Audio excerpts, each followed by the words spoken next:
또 이제 그 기마병들을 주둔시키면서 강력한 요새를 건축하고, 두 번째 솔로몬이 행한 것이 왕궁, 처첩 1000명이 넘는 처첩들에게 다 왕궁 하나씩, 크고 작은 왕궁 하나, 애굽의 공주가 제일 큰 왕궁이죠.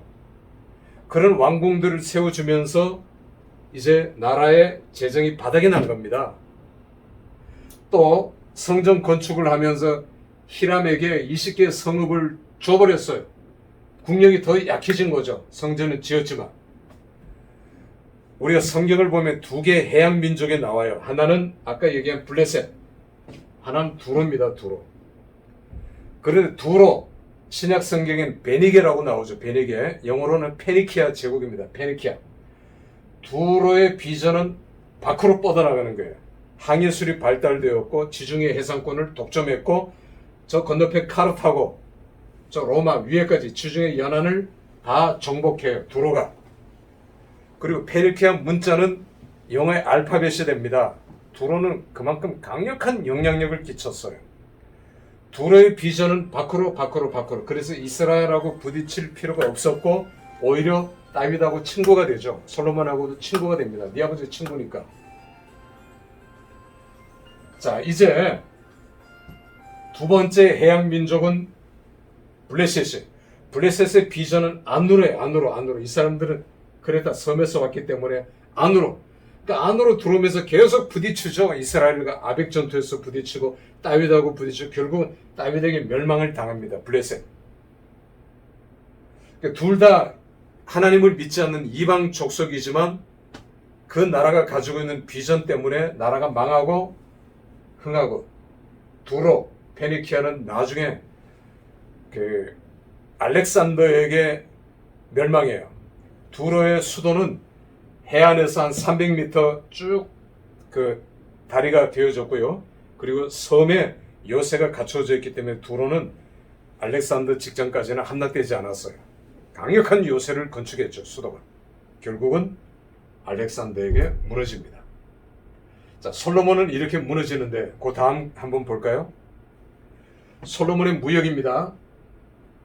아까 에시온 게벨, 홍해에서 인도의 원숭이, 성경 그런 게 나오죠. 잔나비, 원숭이, 보석, 오늘날 우리가 먹는 커리, 이런 것들이 이제 그 인도에서 수입해 와서 솔로몬은 창고들을 지어요. 창고들. 그리고 중개 무역을 해서 이 옆바나 두로 이런 데를 통해서 지중해 각 나라로 무역합니다. 엄청난 이익을, 솔로몬이 이걸로 어마어마한 부를 얻었어요. 거기에다 에시온 게벨에서 왕의 대로로 이어지는 저 위로 다메섹, 그리고 실크로드로 이어진다 했죠. 이렇게 중국인들도 이렇게 올 수 있었고 왔던 겁니다. 솔로몬은 어마어마한 부자가 됐어요. 스바 여왕이 향료, 인센스 로드를 개척해서 금, 보석, 향료를 가지고 예루살렘 솔로몬을 찾아온 이유는 솔로몬의 명성, 지혜를 얻기 때문이다. 우리가 그렇게 알고 있는데 그것도 맞지만 100점짜리는 무역하기 위해서 인센스 로드를 개척했고 유황을 팔기 위해서 스바 여왕이. 근데 돌아가는 길에 스바 여왕이 왔던 길로 안 돌아가고 이디오피아를 통해서 돌아갑니다. 이디오피아. 이쪽에 있죠. 이디오피아로 내려가서 해안으로 이렇게 배 타고 절로 가요. 그래서 이디오피아에 들려서 이디오피아 왕과 이제 결혼하고 자녀를 낳고, 오늘날 이디오피아는 자기들의 조상이 시바 여왕과 솔로몬의 후예라고 생각해요.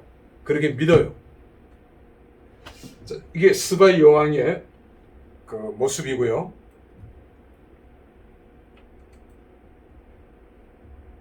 여기 그렇게 해서 솔로몬은 어마어마한 부를 획득했지만 지난번 얘기한 대로 요새를 짓고 왕궁들, 1000여 개가 넘는 왕궁들을 짓고 그리고 성전을 건축하면서 국력이 급속도로 쇠해졌어요. 성전 때문에가 아니라 앞에 두 개 때문입니다. 자, 다시 다음으로 넘어가겠습니다. 이제 솔로몬의 사후에 나라는 두 개로 분열되죠. 아들 르호보암과 북쪽에 여로보암은 장군인데 에브라임 지파는 늘 목리만 부려왔어요. 에브라임 지파는. 이게 좀 교만해요. 그래서 여호수아를 배출했다. 그래 에브라임 지파가 주동이 돼서 여로보암 장군을 왕으로 세웁니다. 여로보암은 원래 이집트에 그 망명가 있었던 장군이었어요. 미움을 받아서. 그러나 북쪽 이스라엘이라는 나라를 세웠고 남쪽 르호보암을 중심으로 유다 지파 중심으로 유다가 생긴 거예요. 그러니까 북쪽 지파들이 다 넘어가서 이스라엘로, 심지어 레위 지파도 넘어갑니다.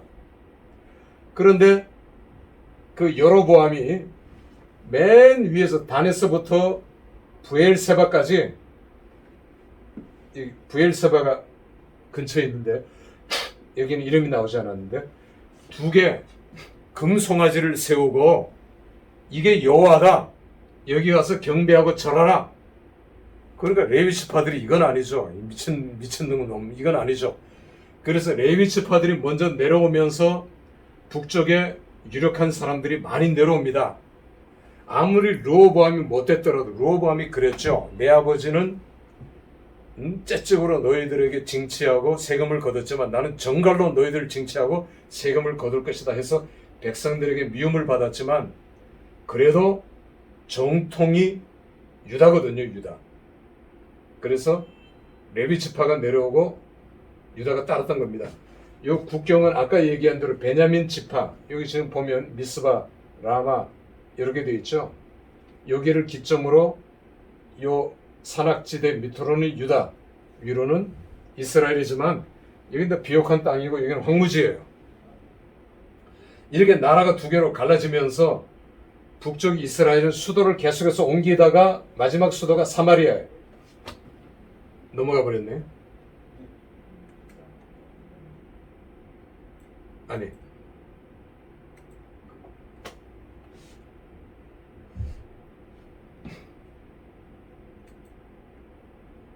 앞에 하나.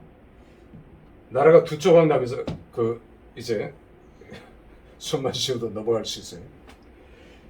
자, 유다 나라와 그리고 북쪽 이스라엘 경계선인데 북쪽은 수도를 사마리아를 남쪽에 예루살렘 비슷하게 세웁니다. 멀리서 보면 왕관같이 면류관같이 산 위에 세워진 사마리아, 지금은 다 폐허가 됐고 아이들 놀이터가 되어버렸어요. 사마리아. 그리고 남쪽은 수도 한 번도 변함이 없죠. 예루살렘 중심으로 이렇게 나라는 두 개로 나뉘어지고 북쪽은 맨 처음부터 우상을 섬깁니다. 바알이 하나님이다, 여호와다. 끝까지 우상을 숭배하고 그러다가 북쪽 이스라엘이 BC 722년에 무너지고 남쪽은 136년을 더 지속하고 586년까지 존속하게 되죠. 자, 뒤로 넘어가겠습니다. 자, 대제국 아수르가 위에서부터 공격합니다. 사네립 기억하십니까?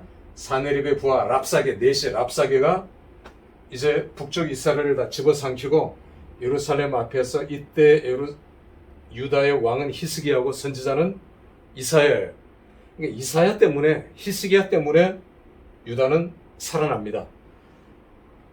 위에 아수르는 굉장히 두려움을 줘요. 뺐으면 다 불태워버리고 다 죽여버려요. 공포심을 조장해서 항복하게 만듭니다.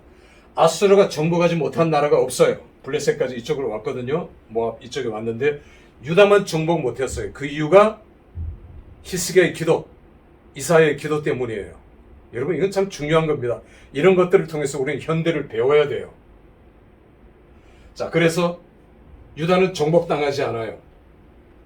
아수르가 물러가죠. 그 다음 보도록 하겠습니다. 자, 남쪽은 요시야 때가, 북쪽은 망했습니다. 이미 722년에 망했고 남쪽의 요시야 때가 다윗 이후에 가장 넓은 땅, 가장 강력한 왕을 이룬 왕이 요시야예요. 우리가 요시야는 기억해야 합니다. 땅도 넓지요. 그러나 블레셋은 아직 있고요. 위에 페니키아는 두로는 아직 있습니다. 이 요시야가 밑에서 다음 페이지로 한번 넘어가 볼까요? 자, 이제 아수르가 무너지고 바벨론이 들어섰죠. 이 바벨론의 느부갓네살 왕입니다. 우리나라 고구려의 광개토왕 같은 땅을 제일 넓힌 느부갓네살.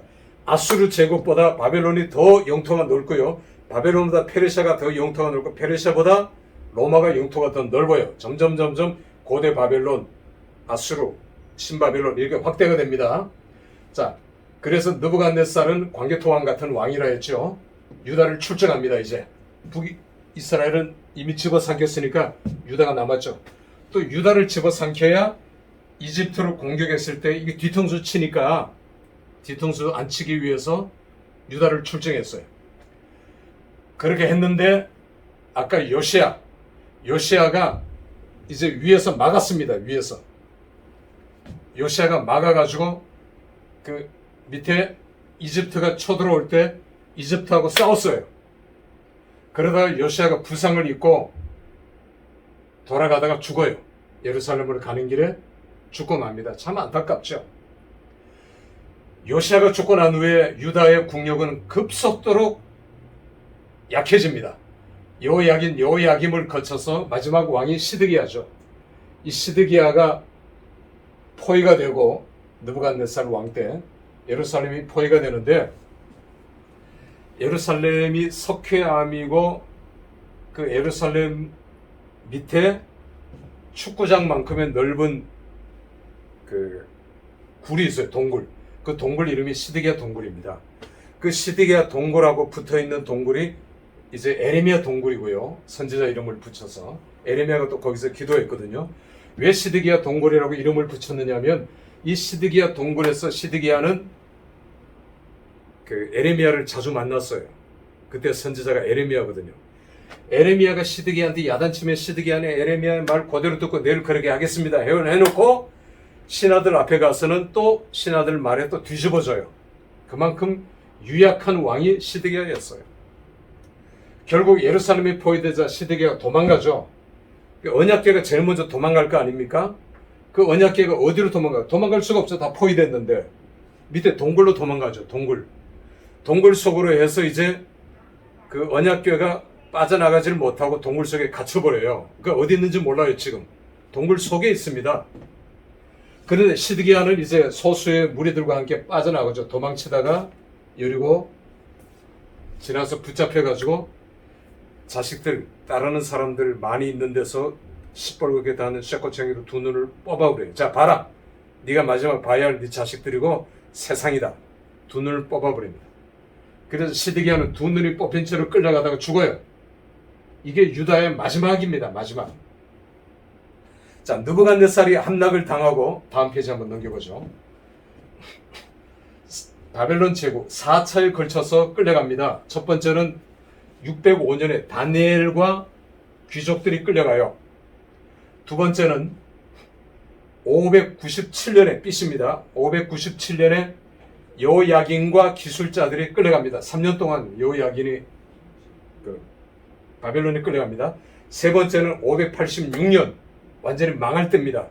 네 번째는 581년 그 땅에 남은 사람들 에레미야죠. 에레미야까지 싹 끌고 포로로 끌고 가요.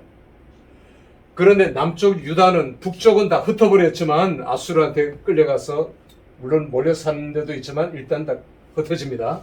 디아스포라죠. 유다는 요 주위에 몰려 살게 유화 정책 그러니까 바벨론 사람들을 유다 사람들을 바벨론화 만들기 위해서 모여 살게 하고 바벨론 시티를 건설하는데 인력을 동원해요. 바벨론 시티의 바벨론의 수도, 바벨론 제국의 수도, 바벨론 80년밖에 존속을 못합니다. 우리는 1000년, 만년 갈 것 같지만 하나님께서 그렇게 쓰지 않거든요. 이 바벨론은 길이가 80km였답니다. 80km. 그러니까 옆에 넓이가 20km. 마차가 서로 어긋나서 달릴 수 있는 그런 도로가 성벽 위에 있고요. 한가운데는 물론 이제 바벨탑을 상징하는 이거 신바벨론입니다. 고대 바벨론은 창세기 10장이고요. 그러나 성경은 그냥 바벨론이라고 나오니까 헷갈리죠. 바벨탑을 상징하는, 바벨탑은 이미 무너졌지만 그런 이제 신전이 있고요.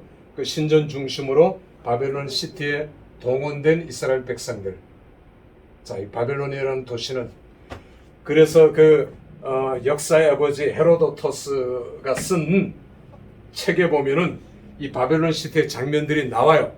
그리고 중국 사람들도 여기 와서 장사를 할 만큼 바벨론은 이 지역의 바벨론 제국의 중심이었고 수도였어요. 여기서 노예들도 많이 이렇게 파는 노예상들이 성읍을 이루었고요. 그 바벨론에 이제 포로로 4차로 이렇게 끌려갑니다. 4번. 이 길은 이제 유명한 길이죠. 자, 그 다음 페이지로 보죠.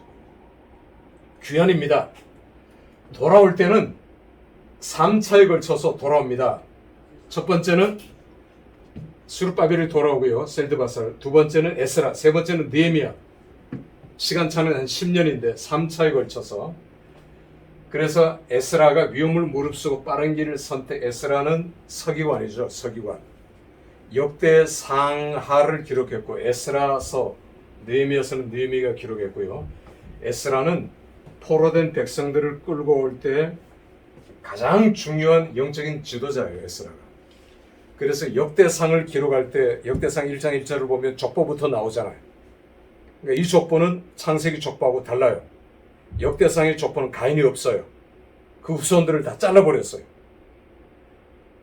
때로는 우리가 자르는 것을 겁내면 안 돼요. 한 사람에도 부둥켜 안고, 물론 어떤 면에서는 중요하지만 하나님께서는 인류의 절반을 잘랐다는 걸 기억하셔야 돼요. 그래서 역대상의 족보는 구속사적인 족보입니다. 이게 다윗 유다 지파로 이렇게 내려가거든요. 역대상의 지파. 역대상과 열왕기상하는 중복되는 장면이 많지만 포로 이후의 역사서고 포로 이후의 선지서죠. 느헤미야, 에스라. 그러니까 포로 전에 기록된 역대상하하고 열왕기상하하고 역대상하는 달라요. 여러분 이거 참 굉장히 중요합니다. 우리가 성경을 읽을 때는 그냥 읽잖아요. 많은 사람들이. 그런데 포로 이후의 역대상 기록하고 같은 내용이지만 관점이 달라요. 예를 들어서 솔로몬에 대해서 열왕기상하에는 솔로몬의 약점도 기록해요. 다윗의 약점도 기록해요. 눈에 보이는 대로 그렇게 기록했어요. 마치 서기관이 왕의 행동을 다 기록하듯이. 그러나 역대상은 구속사적인 기록이에요. 약점을 빼버려요. 과감하게. 다윗의 약점은 기록하지 않아요. 왜 하나님께서 다윗을 들어 쓰셨고 솔로몬을 들어 쓰셨는가를 보여줘요. 이게 역대상의 기록과 열왕기상하의 기록의 차이예요. 똑같은 왕들에 대한 기록이지만 우리는 이 기록의 중요성을 인정하고 비교하면서 살펴봐야 돼요. 그렇지 않고 이걸 놓치고 그냥 읽어버리면 반복되는구나. 그게 아니거든요. 그러니까 에스라가 굉장히 중요한 인물입니다. 포로 이후에 족보를 다시 썼단 말이에요.